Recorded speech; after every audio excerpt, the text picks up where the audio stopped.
Halo, Assalamualaikum warahmatullahi wabarakatuh. Jumpa lagi bersama saya Zaisa di acara Ngobrol Bareng BEM.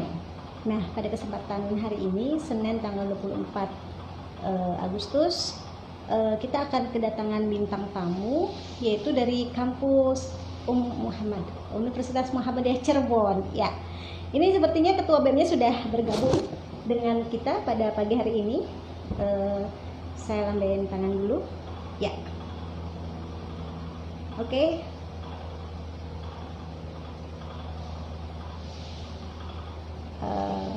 Bentar.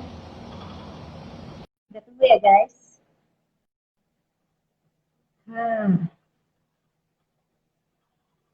Namanya Faruk Hatami. Ya. Halo, Assalamualaikum. Halo Mbak, Assalamualaikum. Salam, selamat pagi, Faruk. Pagi juga. Apa kabar? Alhamdulillah baik. Saya mau panggil Bunda Mbak, apa? Siapa nih? Mbak aja ya. Mbak Iya. aja ya. Iya. Faruk, terima kasih ya pada Alhamdulillah. kesempatan pagi ini bersedia untuk menjadi di acara ngobrol bareng BEM. Siap Mbak. Sepertinya suara saya ada dua nih. Bentar ya. Iya. Oke. Kita mulai aja ya. Oke, siap. Oh iya. Oke guys, terima kasih. Selamat pagi semuanya. Jumpa lagi bersama saya Isa di acara ngobrol. Kedengeran nggak? Kedengeran Mbak? Kedengeran. Oke. Pada kesempatan pagi ini kita kedatangan bintang tamu yaitu Ketua BEM dari UMC Universitas Muhammadiyah Cirebon yaitu Mas Muhammad Faruk Hatami. Ya, selamat pagi Mas. Pagi Bu. Bunda. Ya, pada hari ini kita akan ngobrol ya tentang kita kan apa judulnya kan ngobrol bareng BEM. Nah, kita ngobrolnya macam-macam nih Mas, gitu. Ngobrolin tentang pribadinya Mas Faruk gitu, bagaimana sekarang menjadi seorang BEM, kemudian bagaimana program-program BEM, kemudian bagaimana pandangan-pandangan bersama BEM di apa ya isu-isu sekarang tuh apa saja, bagaimana menyikapinya seperti itu Mas Faruk gitu. Jadi kegiatan ini salah satu program dari Cirebon Technopreneurs. Mungkin Mas Faruk sudah pernah kenal ya sebelumnya, dari kami sudah ada komunikasi dengan Daris ya sebelumnya. Oh iya, Mas Daris ya. Uh, Daris Mas sebelum Faruk saya. kan ketemu, cuma karena kesibukan masing-masing akhirnya kita belum bisa berkolaborasi gitu. Jadi tujuannya kegiatan ini kami ingin silaturahim dengan BEM-BEM di wilayah Cirebon dalam rangka untuk membuat kolaborasi dalam rangka meratakan potensi digital di wilayah 3 Cirebon. Nah, peran dari seorang dibutuhkan dalam tujuan tersebut gitu. Jadi Cirebon Technopreneurs itu tidak bisa berjalan dengan sendiri gitu, tapi harus berkolaborasi dengan banyak pihak. Itu Faruk. Kita sebelumnya belum pernah ketemu ya. Iya. Iya. Mungkin Sebelum bisa kenalan bahas, dulu kan Bunda. silahkan kepada Soalnya Faruk perkenalkan diri, siapa, semester berapa, visi-visi yang menjadi BEM itu apa. Tunggu Mas. iya. Oke, terima kasih Bunda. Mungkin perkenalan dulu ya.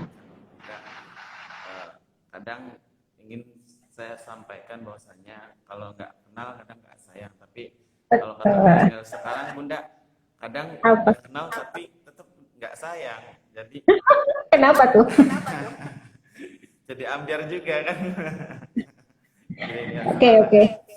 Ya, oke, perkenalkan nama saya Muhammad Faruk Hatami. Saya dari mahasiswa Universitas Muhammadiyah Cirebon, Fakultas Ekonomi Bunda. Saya dari Fakultas Oke. Ekonomi semester 7. sekarang. Setuju. Sedang alhamdulillah sembari melaksanakan kegiatan KKN daring di desa masing-masing. Jadi memang selain aktivitas sebagai presiden mahasiswa, saya juga aktivitas di rumah itu melakukan KKN daring. Nah, Oh, sekarang kakaknya daring ya? iya, KKN daring. Oke. Kebetulan mungkin ini kan memperingati juga ya Cirebon 17 November Agustus. yang ke satu ya Bunda. Pertama. Betul. Yang pertama sama juga Bunda, saya juga sebenarnya ini jam 9 juga mau ada agenda grand opening Apa? 20 tahun Universitas Muhammadiyah Cirebon mengabdi Bunda. Wow, berarti sama ya, Bu? Kebetulan sama, saya juga nanti jam 9 ada grand opening 2 dekade UMC dengan mengangkat tema cerdaskan kehidupan bangsa. Jadi peran UMC selama 20 tahun di Cirebon ini dalam mencerdaskan kehidupan bangsa. Nah, jadi memang agendanya ini Padat ya hari ini ya. Saya juga baru nyampe kampus kebetulan dari Tegal Gubuk dari jam 7. Oh, aslinya Tegal Gubuk ya? Aslinya Tegal Gubuk, Bunda. Oke. Asli Tegal Gubuk. Ya, tadi sudah diperkenalkan siapa Mas Farouk ini. Beliau dari Fakultas Ekonomi. Fakultas Ekonomi. Ya. Farouk, sebelumnya pernah dengar nama ya? Dari mana gitu, kalau boleh? Sebelumnya pernah dengar nama Cirebon Technopark nggak? Sebelumnya sempat dengar nama Cirebon Technopark, cuma saya kurang terlalu mendalami gitu loh terkait Cirebon Technopark sendiri. Nah, mungkin seperti itu Bunda. Oke. Nah, jadi kalau pengalamannya Mas Farouk di BEM sekarang lagi ngadain kegiatan apa? Selain tadi ada milad UMC yang 2 dekade gitu. Apa aja program atau gebrakannya selama ini menjadi seorang presiden? Sebenarnya kalau program kita berjalan sudah 3 bulan lebih ya Bunda ya. Program sendiri memang kita sudah agendakan di bulan Februari itu kita melakukan program. Cuma karena jangka 2 minggu kalau nggak salah setelah pelantikan itu terjang pandemi. Makanya kita untuk program semua kan reschedule semua Bunda. Program kita reschedule dari apa yang sudah kita dapatkan sama teman-teman BEM. Nah, dalam hal itu makanya saya alih fungsikan ke menyemarakkan 2 dekadenya UMC, 20 tahunnya UMC Bunda. Jadi itu yang kita fokuskan, bagaimana kita pengabdian kepada khususnya sektoral di Cirebon gitu loh. Bagaimana peran mahasiswa dalam melakukan implementasi Tridharma atau di dalam perguruan tinggi Muhammadiyah itu Catur Dharma Bunda. Catur Dharma ada yang sedikit tambahan dari Al-Islam Muhammadiyah. Nah, artinya peran-peran mahasiswa di situ kita ekspankan menjadi untuk mengakar gitu. Nah, dalam ini juga saya mengangkat visi kan membumikan gerakan BEM UMC yang prestasi. Jadi harapannya saya kalau ingin saya sampaikan kabinet saya bernama Kabinet Muda Berprestasi. Oh, mantap. Nah, Iya. memang kalau BEM ini kan salah satu student of government gitu loh, pembelajaran pemerintahan di lingkup kampus. Nah, kita dengan nama Kabinet Muda Berprestasi. Target saya mengangkat bagaimana prestasi mahasiswa, khusus prestasi dalam pengabdian untuk masyarakat, bangsa dan Indonesia ini, karena salah satu instrumen, salah satu penerus bangsa itu ada di mahasiswa yang dimana berfungsi sebagai agen of change, agen perubahan, agen of kontrol sosial. Nah, artinya pergerakan yang sekarang walaupun pandemi kita tetap fokus pada institusi. Iya, setuju. setuju banget ya. Jadi kalau pengen tahu nih program dari BEM terkait kita di era digital, apa? Ada nggak? Karena kan Cirebon Technopreneurship sendiri itu kan komunitas digital. Kita banyak kegiatan terkait dalam pengembangan atau pelatihan tentang digital, baik tentang web, Android, atau nanti akan ada game development. Nah, kalau misalnya ada program yang bisa disinergikan, itu kita akan lebih baiknya, gitu. Karena untuk sukses sekarang itu kuncinya adalah kolaborasi. Nah, apa aja program dari Ketua BEM, Presiden BEM UMC terkait dengan era digital ini? Sebenarnya kalau di dalam era digital memang kita sudah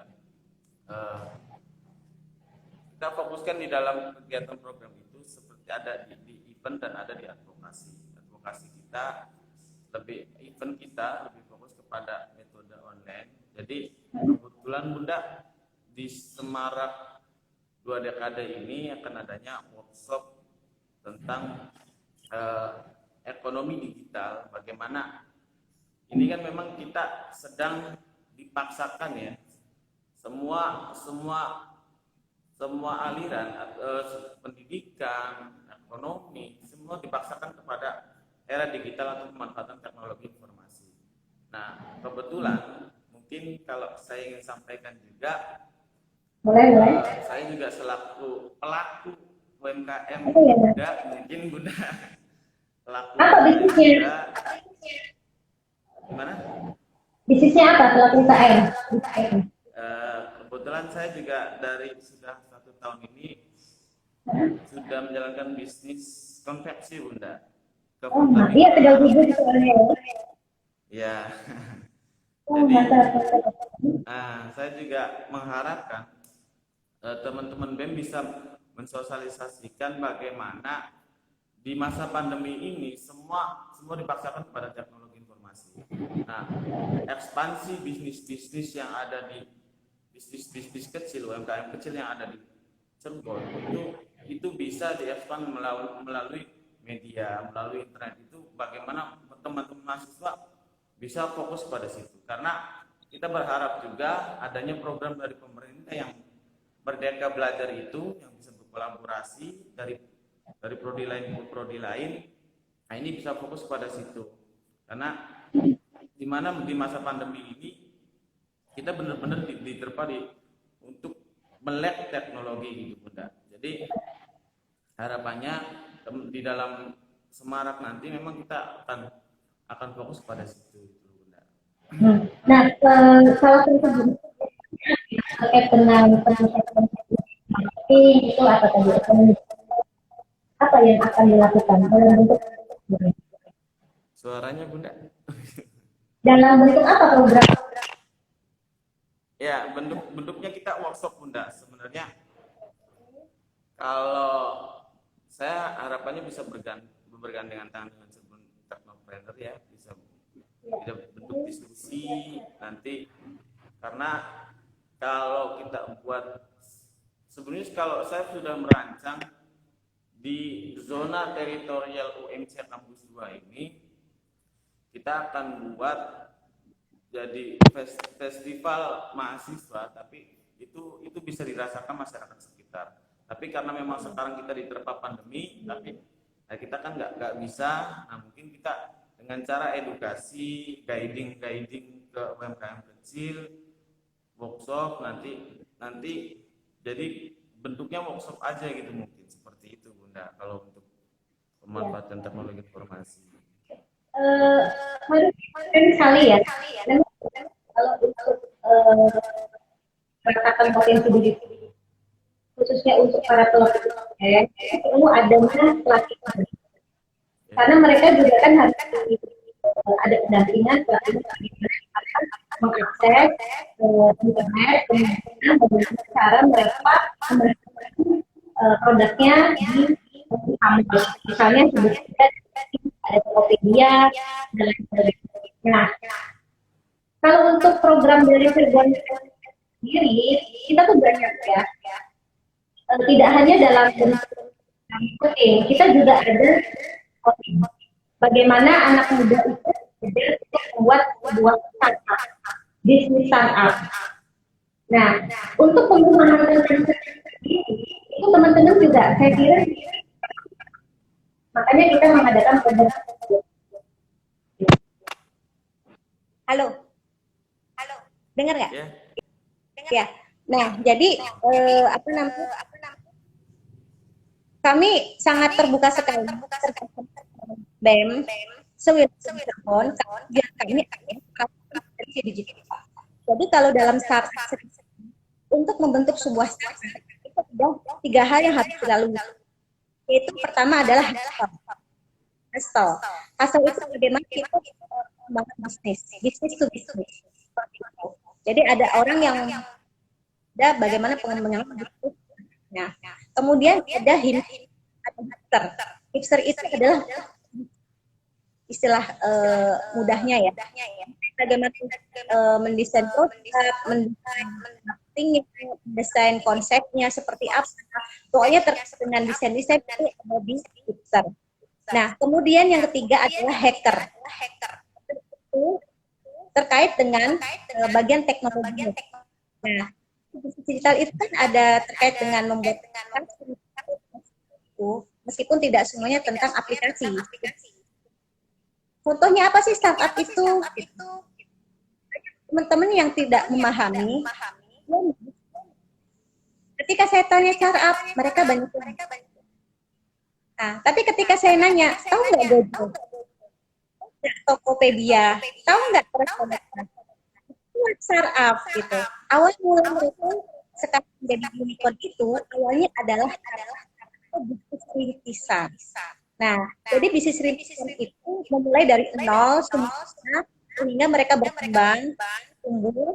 Nah, akhirnya mereka ketika pendapatan atau nilai produk setahun valuasinya naik peringkatnya menjadi. Nah, unicorn di Indonesia terakhir itu adalah OVO. Pernah dengar nggak? Nah, tentang startup semuanya jalan jauh gitu dari yang lain. Nah, akhirnya dari Cirebon Teknologi sendiri untuk mewujudkan itu, bagaimana anak muda tidak hanya jual online, tapi mereka juga punya konsep untuk membuat sebuah startup. Tapi untuk membisnis sebuah startup sendiri itu juga tidak mudah.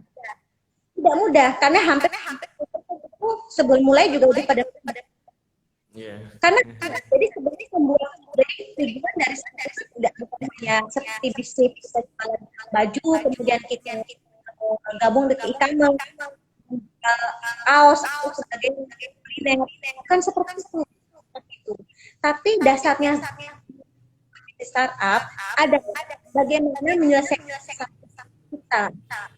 Contoh Nadiem Makarim siapa beliau sekarang Menteri Kemendikbud. Tapi sebelumnya beliau adalah di Gojek. Awal mula ide bisnis startup Gojek itu karena beliau mengalami bahwa untuk transportasi Gojek Pangkalan atau ojek motor itu sangat sulit. Tidak semua sulit untuk mendapatkan motor. Kemudian yang kedua untuk hal secara ya kan kalau dari misalnya HI itu 50.000. Nah, terus yang ketiga adalah jadi pertama adalah tes Gojek tersebut. Terus yang kedua harganya lebih murah. Yang ketiga adalah segi keadilan. Faktor itu yang akan bagi Nadiem Makarim membentuk sebuah bisnis startup namanya Gojek. Nah, sekarang Gojek nilai bukan hanya udah jadi dekakon. Dekakon itu lebih 100.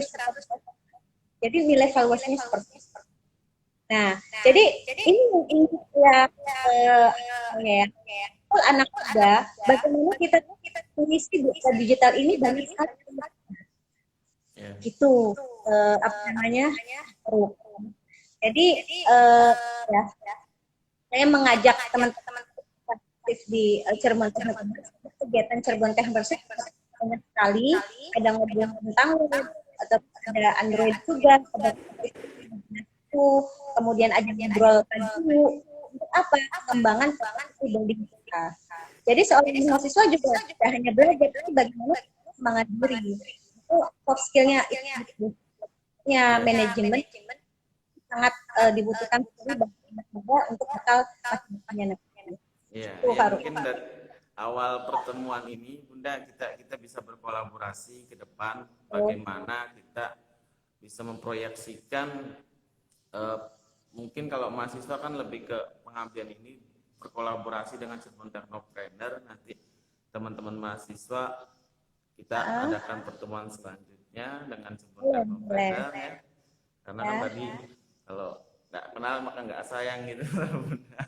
Betul. Jadi kuncinya Jadi seperti itu memang perlu ada guiding lebih khusus. Kalau itu kan memang skala nasional ya yang diterapkan oleh Nadiem Makarim di nasional tentang bagaimana proyeksi Gojek itu diterapkan sebagai pemanfaatan teknologi informasi dan bisa diterapkan di Indonesia, dan saya berharap mahasiswa bisa menciptakan juga di sektoral Cirebon ini, Bunda. Nah, mungkin dengan nanti kita bisa berdiskusi atau bisa berkolaborasi bersama teman-teman yang lain, bagaimana kita tuangkan diskusi, tuangkan ide, dan bisa menghasilkan suatu karya atau mahakarya yang kita bisa terapkan untuk ya Cirebon, khususnya bagaimana pemuda-pemuda bisa mengguiding di dalam teknologi informasi itu, Bunda. Jadi ya. seperti itu. Nah, kebetulan untuk Cirebon Teknik ini itu kantornya ada di Jalan Surat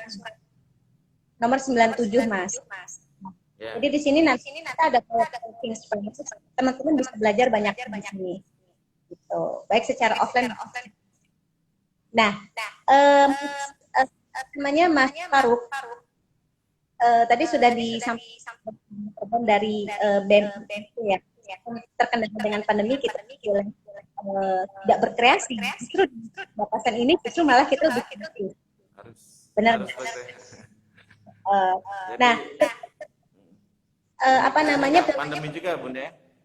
Kenapa? Otaknya juga nggak pandemi juga ya? Boleh, nggak boleh. Iya. Nggak boleh berkreatif. Nah, apa pandangan seorang ketua umum gitu? Kita kan sekarang di gimana, Bunda? Di era new normal sekarang. Iya, new normal. Apa yang dilakukan seorang seharusnya untuk menuju era new normal? Apa yang dilakukan apa? Anak muda Anak muda. Ketua Apresma Lebih ke person apa ke yang lain mungkin? lebih ke personalnya anak muda. Jadi lagi apa nih orang-orang dari Presma normal ini gitu apa lain kadang kan liburan juga untuk ibu-ibu juga. Nah itu satu seperti apa, apalagi dengan ekonomi nasional di era digital. Jadi kalau di era new normal ini, Bunda, memang tadi kita perlu keprihatinan yang penuh ya, di mana BPS, Badan Pusat Statistik Indonesia, bahwasanya kita turun perekonomian kita terjun sekali ke 5,78%. Itu menjadi keprihatinan kita bersama. Mungkin karena Menteri Keuangan kita juga belum menyampaikan bahwasanya sebenarnya kalau saya berpikir ini sudah menjadi resesi gitu loh di dalam perekonomian kita. Nah, kita yang di akar rumput, di daerah di sektoral di akar rumput ini, yang di Cirebon khususnya daerah pesisir ya, jauh dari kota metropolitan, bagaimana bisa mengedukasi, mengguiding, mengawal peran-peran pemuda yang terkena dampak dari pandemi ini. Jadi banyak pemuda-pemuda yang mungkin sudah dapat kerja, kemarin baru lulus tapi sudah terkena PHK. Nah, ini yang jadi keprihatinan, bagaimana seperson saya juga mungkin saya ada khusus ya, mungkin karena momentum KKN juga, Bunda. saya melakukan proker bagaimana mengguiding. Jadi bukan hanya mengedukasi, bagaimana mengetahui mereka startup, e-commerce, bisnis. Nah, tapi pengawalan rating mereka sampai kepada bisa melonjaknya penjualan mereka di dalam e-commerce itu saya terapkan kepada semua seluruh lebih khusus di desa-desa yang KKN juga. Jadi dengan cara berkolaborasi, ini kan KKN kita daring Bunda, dari desanya masing-masing, di desa di Kabupaten Cirebon, Kabupaten dan Kota Cirebon, dan ada di Brebes, ada di Tegal, Kuningan, Tasikmalaya, pokoknya daerah di Jawa Barat dan Jawa Tengah yang kuliah di sini di semester 7. Jadi dengan cara saya melakukan kolaborasi kepada kelompok-kelompok melalui metode grup WhatsApp, melalui metode aplikasi Zoom. Jadi kita melakukan bagaimana teman-teman kita fokuskan kepada era ekonomi, karena keprihatinan kita untuk bisa mengangkat perekonomian Indonesia. Jadi person pemuda harus bisa mengarah seperti itu. Pembangunan era teknologi ini mungkin kalau di sini kita masih menerapkan 4.0 ya. Nah, di Jepang itu sudah mengumumkan 5.0 gitu. 5.0. Nah, ini pemuda perlu mengetahui ini, atau mahasiswa perlu mengetahui ini agar sekiranya bisa melakukan tindakan mahakarya untuk peradaban ke depan gitu loh, Bunda. Ini ya, daerahnya pas banget. Apa namanya,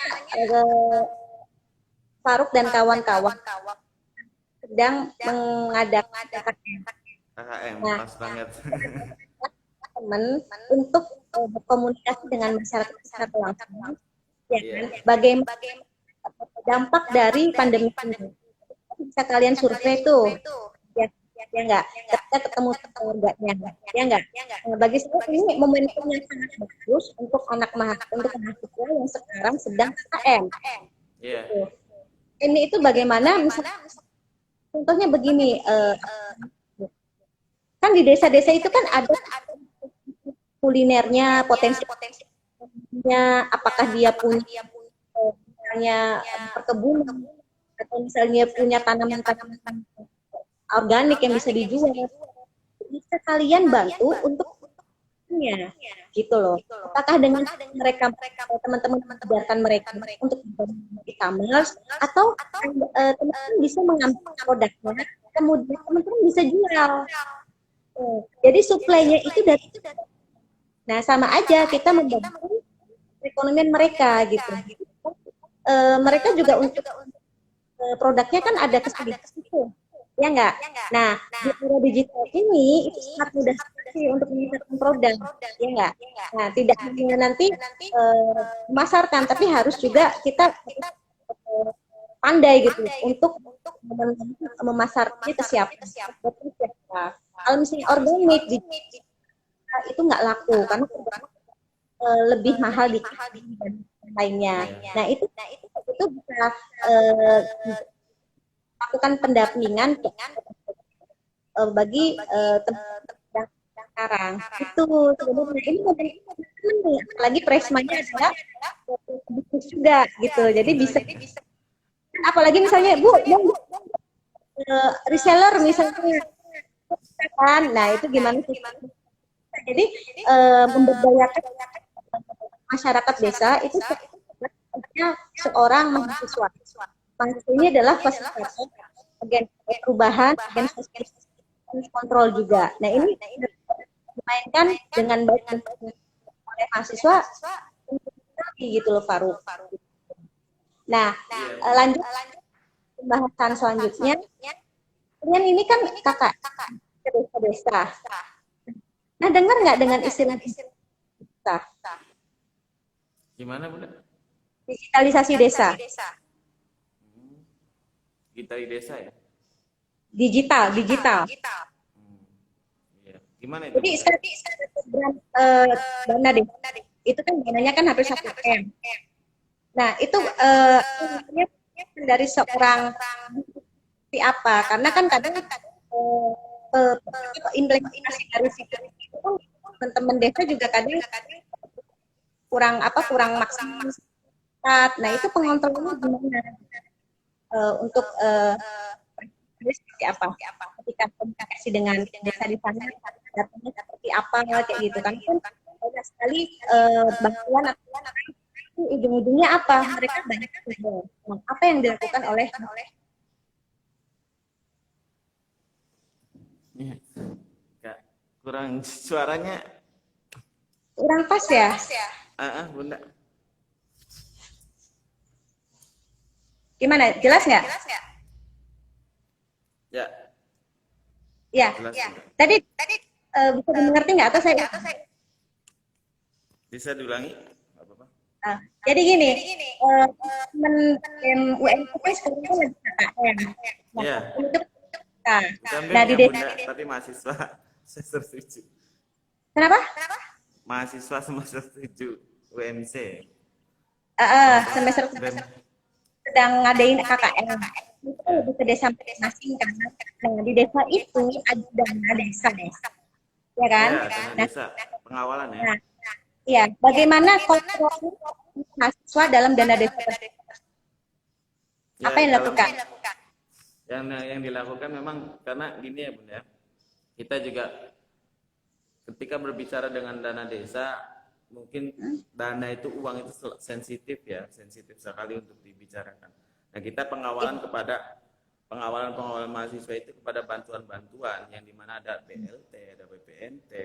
Nah, memang harus bisa tepat sasaran dengan cara kita pendataan, bagaimana pendataan dan survei langsung ke tempat, di mana ketika ada yang luput dari pandangan desa, kita bisa mampu mengadvokasikan gitu dari tiap-tiap kelompok desa itu. Jadi ini juga menjadi bahan diskusi juga oleh teman-teman yang sedang KKM, di mana melihat banyaknya bantuan dari kementerian, dari pemerintah itu yang masuk kepada desa. Nah, kita melakukan guidingnya dengan cara survei langsung, bagaimana kita dapat data dari desa, digital desa itu, kita dapat data dari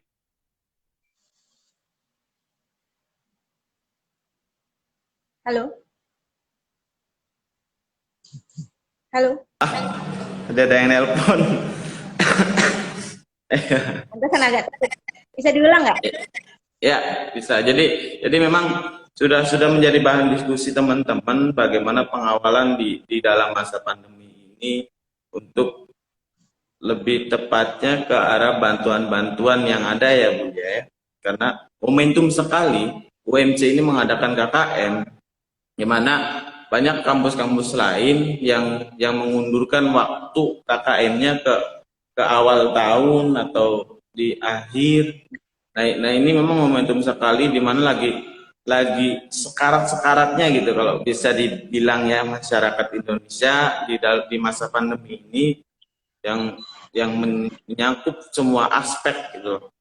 Nah ini memang pengawalan dari teman-teman mahasiswa itu lebih ke arah survei langsung ke lapangan gitu Bunda. Jadi ketika memang ada yang sangat dibutuhkan tapi itu luput dari pandangan pemerintah desa, mahasiswa harus mampu mengadvokasikan untuk bagaimana bisa mendapatkan itu. Karena memang ketika berbicara dengan dana ini kan sangat sensitif gitu loh. Sangat sensitif sekali. Jadi mungkin pengawalan guiding seperti itu yang dilakukan mahasiswa KKM kita yang itu sudah jadi bahan diskusi ya minggu lalu kalau nggak salah itu. Jadi kita gimana Bunda? Bagaimana proses untuk pencarian data tersebut? Kalau boleh tahu bisa sharing nggak gitu? Apakah nanti ada temuan-temuan apa dalam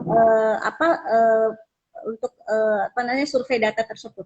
Apakah itu benar-benar dilakukan oleh mahasiswa, terus akhirnya mendapatkan apa yang menjadi tujuannya mahasiswa gitu, dalam arti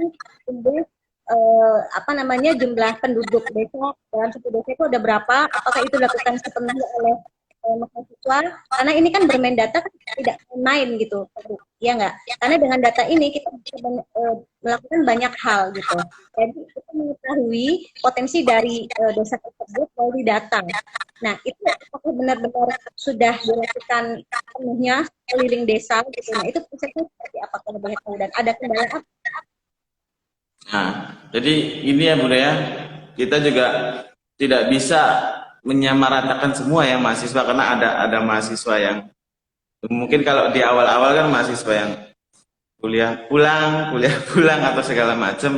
Nah, kita juga tidak bisa memaksakan mahasiswa untuk action penuh dalam ini gitu, karena ini juga ya kesadaran kita di mahasiswa juga mungkin masih sangat masih yang saya lihat gitu loh, masih karena untuk mencari data ini yang memang benar-benar real mahasiswa lakukan itu secara langsung dengan bagaimana bertemu langsung ke RT-RT-nya gitu loh Bunda. Jadi awal pertama melakukan pendataan itu kita surati ke desa dengan cara menyampaikan bahwasanya kita ingin melakukan kegiatan KKN tersebut.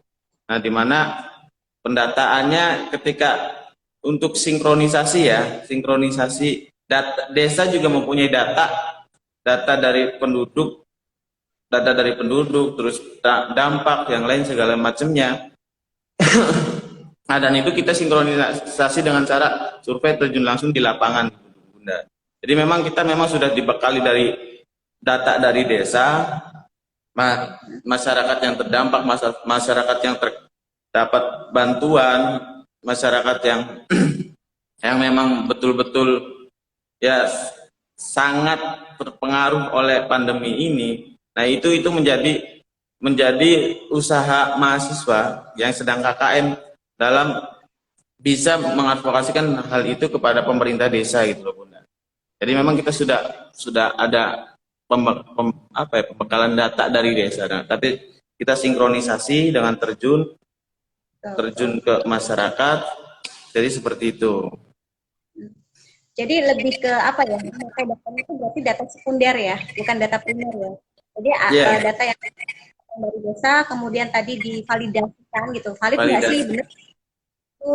Nanti kalau misalnya ada yang tidak tercover oleh desa, mungkin bisa Ya, direkomendasikan oleh mahasiswa. Itu ya mungkin ya. iya, Gini ya, saya ingin di Cirebon Tekno sendiri itu kan ada digitalisasi desa, program desa.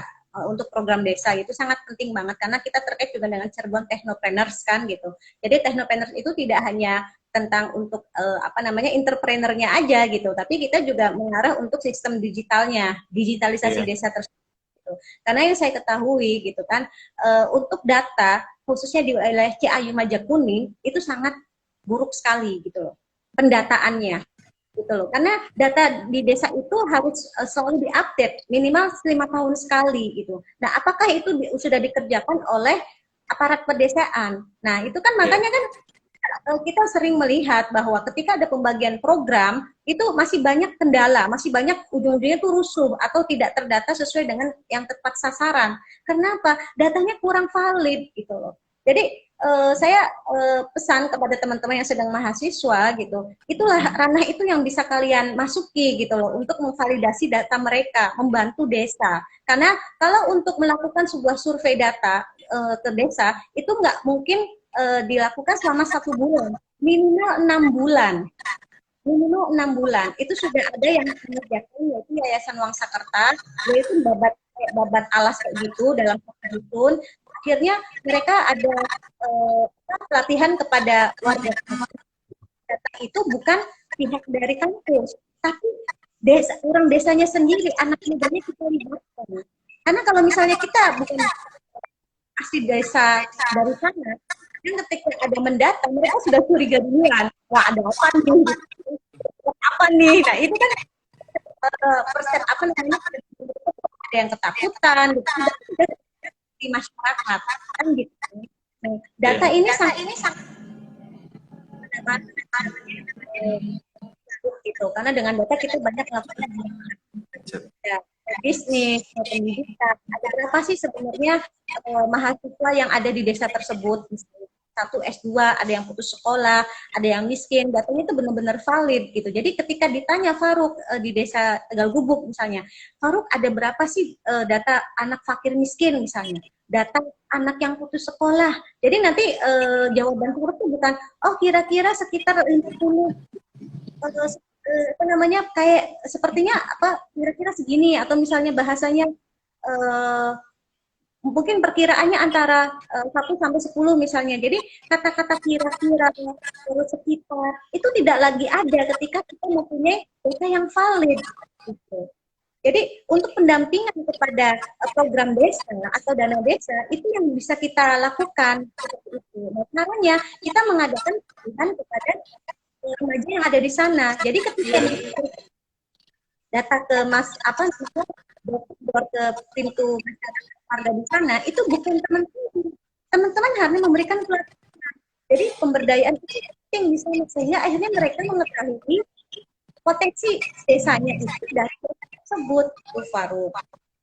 Nah ini sinkron dengan entrepreneurs. Kalau misalnya teman-teman ingin apa namanya melakukan, ingin mengetahui bagaimana pendekatan kepada mahasiswa, apa kepada warga, kita ada pelatihan gabung di Cirebon Technopreneur. Itu Farouk. Ya, ini sharing aja sih.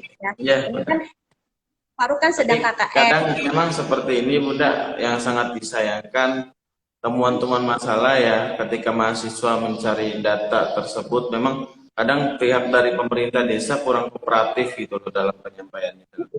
Pasti.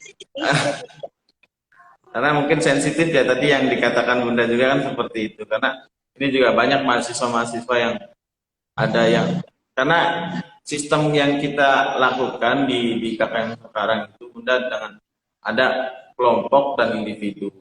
Nah, dalam menjalankan proker individu kelompok ini ditunjukkan dalam 2 kecamatan atau 2 kecamatan dalam satu kelompok itu untuk fokus kepada satu desa untuk 3 proker. Dalam ini masih ada temuan-temuan di lapangan dalam pemerintah desa yang kurang kooperatif, pemerintah desa yang memang sangat tertutup gitu loh. Ini sangat disayangkan gitu loh ketika hal-hal tersebut masih ada di lapangan. Sebenarnya kan mahasiswa terjun ke lapangan ini bagaimana melakukan pengabdian tidak melakukan implementasi ilmu yang didapat dari kampusnya, dari tiap-tiap prodinya. Jadi temuan-temuan seperti itu yang dirasakan mahasiswa di lapangan. Iya, ya banyak sekali yang bisa dilakukan oleh mahasiswa ya. Tapi tetap tadi kita harus kolaborasi, tidak bisa melakukannya itu sendiri, kan gitu Farouk. Terkait dengan ini kan kita lagi ada di masih bulan Agustus nih, 17 Agustusan ya. Apa sih arti pemuda di usia Indonesia ke-75 tahun ini? Untuk pribadinya Farouk sendiri, gimana perspektifnya dan bagaimana memandang pemuda saat ini? Boleh tahu nggak? Iya, artinya seperti ini Bunda, memang yang sangat dibutuhkan oleh Indonesia sekarang itu regenerasi yang menjiwai nasionalisme dan patriotisme yang tinggi gitu. Nah, saya menyampaikan bahwasanya nasionalisme dan patriotisme itu tidak mungkin tumbuh dari prokasi, tidak mungkin tumbuh dari slogan-slogan gitu loh. Tapi dengan cara berbaur bersama rakyat, dengan cara jadi manusia itu bisa mencintai secara penuh, secara sehat itu dengan mengenal objeknya lebih dekat gitu loh Bunda. Nah, dalam hal ini pemuda memang harus terjun kepada masyarakat.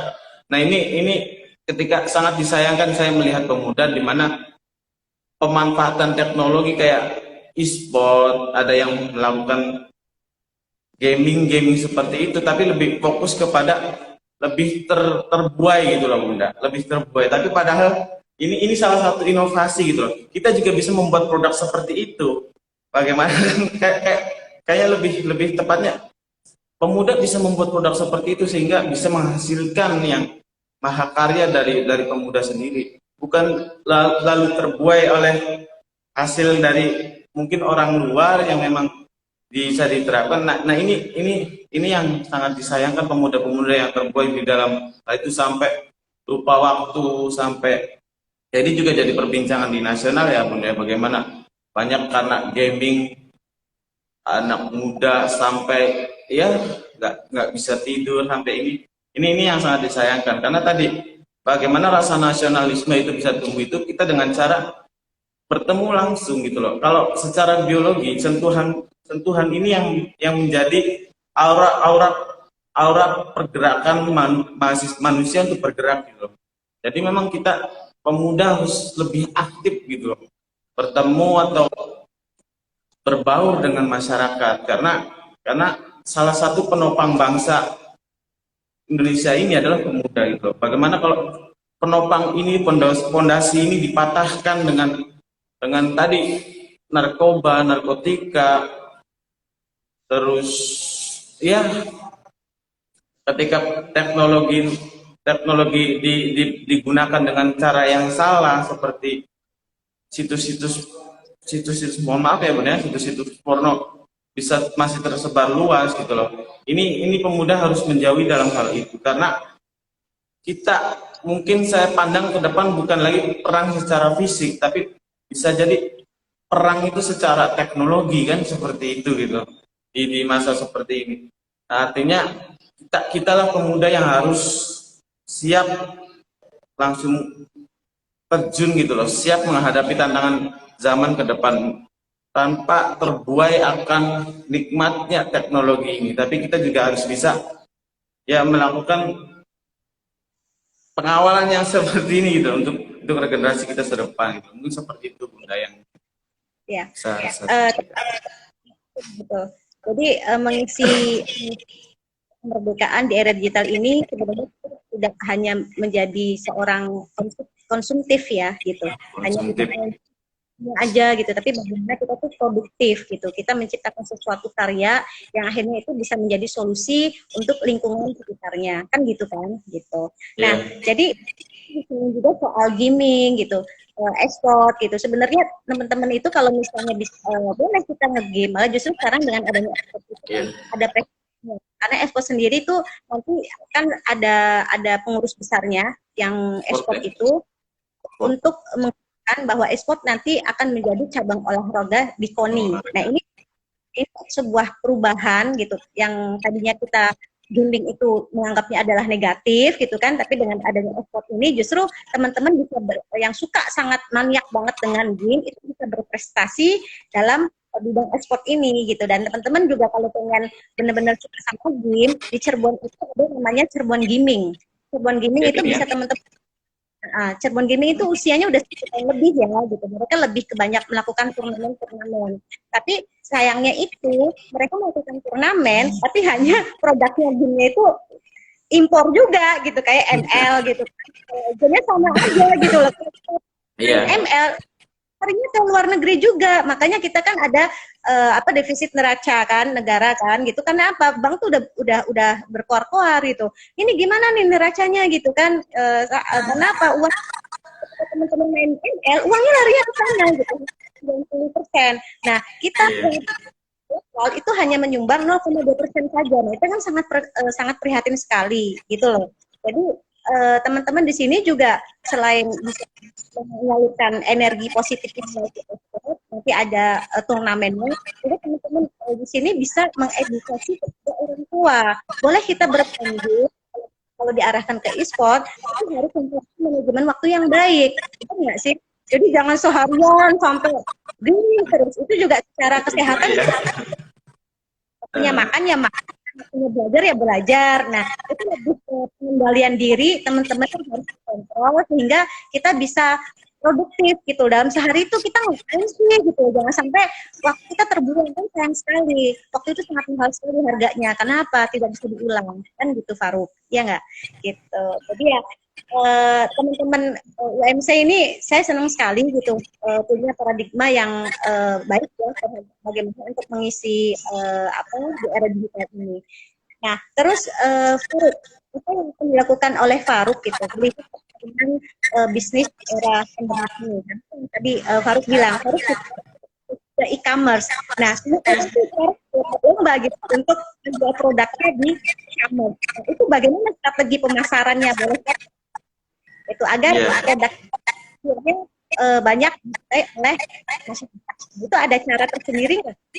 Jadi memang berbeda ya Bunda ya, strategi pasar yang kita terapkan, penjualan dengan mode darat dan mode udara gitu. internet ini kan mode udara, dan mode darat itu di pasar langsung gitu loh, memang berbeda. Dan sistemnya juga ya sangat berbeda gitu loh. Dimana ketika di pasar tatap muka langsung, sistem yang manajemen strategi pemasaran ini, yaitu bagaimana adanya segmentasi pasar, bagaimana target pemasaran dan segala macam.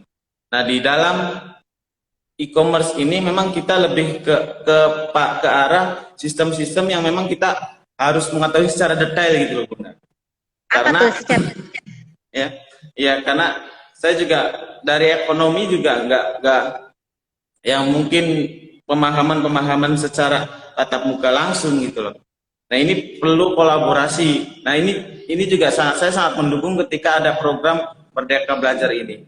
Nah, ketika saya di sana juga penerapan bagaimana strategi pemasaran yang saya lakukan di bisnis saya itu berkolaborasi dengan teman-teman mahasiswa teknik gitu loh. Bagaimana mengetahui sistem internet itu. Jadi bagaimana sistem-sistem yang diterapkan Google itu diterapkan startup segala macam yang lainnya. Nah, memang strategi yang perlu kita terapkan lebih kepada spesifiknya, kalau media itu kan jadi image ya Bunda ya.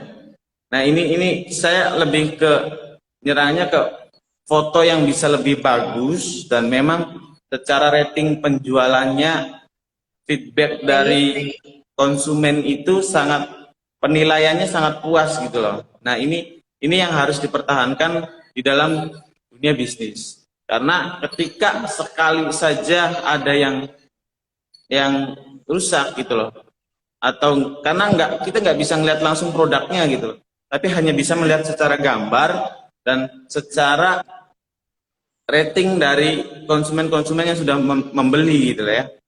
Nah, ini memang sangat-sangat berpengaruh di dalam strategi pemasaran, karena bagaimana menjaga kualitas produk, bagaimana mengupgrade produk sehingga bisa menarik, karena di dalam pemasaran juga ada yang namanya ada nilai, bagaimana masih konsumen itu bisa merasakan nilai di dalam produk kita gitu loh. Inilah yang harus memang disesuaikan di dalam strategi pemasaran gitu loh Bunda. Karena itu sangat penting. Tadi kita berbeda gitu loh di masa pandemi ini antara sistem penjualan secara darat dan secara udara gitu loh. Kalau menurut saya seperti itu gitu. ya, ya memang kita harus secara detail ya. Jadi ketika Iya. kita produk nggak asal share aja gitu. Terus ada poin-poin yang harus kita perhatikan gitu. Gambarnya harus bagus. Kalau kita belum bisa bagus, ya berarti bisa menyewa jasanya food photographer misalnya kalau untuk kuliner. Nah, itu kan bisa dilakukan gitu. Nah, ya ini saya menarik nih. Farouk ini kan seorang pelaku bisnis usaha nih. Nah, di era pandemi ini kan teman-teman juga pengen nih gitu, istilahnya produktif dalam arti pengen berdikari, pengen punya bisnis. Nah, itu bagaimana caranya sih gitu membangun bisnis di era pandemi ini gitu, apalagi misalnya tidak punya modal. Yang harus mereka lakukan, Farouk? Sharing nggak? Iya. Sebenarnya mudah Bunda ya. UMKM itu bukan hanya dirasakan oleh kaum elit gitu loh. Kita juga bisa merasakan gitu loh, masyarakat di bawah, di grassroots, di akar rumput ini. Ada metode-metode yang dimana bisa adanya apa namanya ya? Jadi seperti aduh saya lupa juga sistemnya ini. Jadi ketika ada penjual yang kedua gitu loh. Jadi kita bisa supplier, Dropship mungkin, lebih ke dropship juga, mohon maaf. Ya, jadi bisa, ini dropship juga bisa dilakukan gitu loh Bunda. Karena saya juga ini selain dari saya menjual sendiri, saya juga menghidupkan potensi UMKM di mana pemuda di sekitar saya itu bisa melakukan tadi pengawalan grading, pengawalan di startup. Saya lakukan edukasi dan pengawalan kepada teman-teman. Ayo kita buat bareng-bareng gitu loh. Silakan teman-teman bisa memfoto produk saya dan bisa ini dengan harga yang lebih murah oleh riset berarti ya. Ya, seller ya. seller. Jadi dengan harga yang lebih murah, teman-teman bisa melakukan hal itu. Nah, makanya di rumah juga saya seperti itu, Bunda. Ketika ratingnya seperti apa, kamu yang ini seperti apa.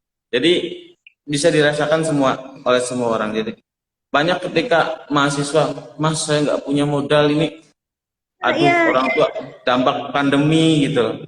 Dan nggak usah dipikirin. Yang penting kamu punya kuota. Kampus kamu bayar ke kampus itu, Wifi-an pakai manfaatin yang bener. Jangan hanya lihat konten-konten drama gitu kan. Drama Korea oh, kan. optimal. Iya, Ya iya, artinya iya. itu yang bisa saya sampaikan kepada mahasiswa-mahasiswa dan teman-teman yang di rumah gitu loh. Jadi adanya saya kuliah mencari ilmu di kampus, diterapkan di rumah. Ya alhamdulillah ini bisa menopang dan menunjang ekonomi masyarakat ya minimalnya di sekitar rumah gitu loh Bunda. Bagaimana ekonomi mandiri, ekonomi kreatif. Karena kalau perlu saya sampaikan di desa saya, seutas tali saja itu bisa menghasilkan menjadi uang gitu loh. Artinya yang tali kecil seukuran 7 sen, 750 75 cm itu kan bisa menjadi kantong celana gitu loh. Yang warnanya putih. Nah, bisa Ya, bekas potong atau limbah potong itu bisa menjadi keset. Nah, itu yang perlu pemuda lakukan inovasi-inovasi tersebut. Nah, inovasi yang setelah produksi selesai kita lakukan pemanfaatan teknologi informasi. Nah, ini yang harus saling berkaitan gitu. Jadi ya seperti benar itu. sih. Jadi teman-teman kalau pengen usaha di era pandemi ini nggak punya modal nggak usah khawatir ya, bisa melakukan sistem dropship tersebut, ya kan? Apalagi Ya, bisa join sama sama Faruk. Faruk kan ada bisnis tegal gubuk nih, baju kan, konveksi kan. Faruk, aku mau bantuin dong jualin misalnya, ya nggak? Nah itu kan jatuhnya kan ke reseller kan. Halo, gitu. ya, Faruk, ini kita udah hampir kita ngobrol ngalor ngidul. Semoga pembicaraan kita ini bermanfaat dan jangan lupa juga teman-teman untuk follow, like, Urban Technopreneurs karena kita banyak kegiatan-kegiatan yang bisa di apa namanya sharing kita belajar bareng, belajar mau maju dan kita mau sukses, ya kan? Kita harus belajar dulu, terus kita action ya, dengan teknik juga kita harus eksekusi dengan sukses. amin. Jadi sama Faruk yang terakhir nih, apa pesan-pesan Faruk selaku Tesna untuk mahasiswanya nih? Ini teman-teman kami semua dari OMC nih. Ya, Ke depan, halo, ya. ya, gimana pesan-pesan Yang dan apa tuh? Untuk menutup sesi kali pesan ini yang ya. mungkin ya saya bisa sampaikan Bunda ya kepada mahasiswa, kepada pemuda itu jangan pernah berhenti berpikir di mana di momentum kemerdekaan ke-75 tahun ini kita harus bisa merdeka di dalam merdeka berpikir kita. Jadi jangan sampai kita terpenjara, kita terjajah oleh zaman, kita terjajah oleh kondisi, kita harus bisa merdeka di dalam berpikir. Dan inilah yang harus dilakukan pemuda. Nah, dan itu juga bagaimana pemuda bisa tangguh di dalam kesendirian dan lebih tangguh lagi di dalam kebersamaan. Ini yang harus dilakukan pemuda. Bagaimana pemuda bisa saling sukses mensukseskan, bisa saling kuat menguatkan gitu. Bagaimana mahasiswa, karena belajar itu bisa saja jatuh gitu loh. Tapi kita harus bisa saling membangunkan, bagaimana saling bergandengan tangan, dan inilah yang harus diperkuat oleh pemuda kita. Jangan sampai kita terpecah belah karena tadi perang itu kita nggak bisa lihat secara kasat mata gitu loh. Bisa saja lewat teknologi dengan sekali pencet satu negara itu hancur gitu loh. Itulah inovasi-inovasi manusia sekarang. Artinya kita sebagai generasi pemuda Indonesia, mahasiswa Indonesia, agen perubahan, kita harus bisa saling sharing, saling berkaitan dan saling bergandeng tangan. Mungkin seperti itu. Karena tadi Oke. nasionalisme tidak mungkin tumbuh dari slogan-slogan atau hipokritisi, Ya. tapi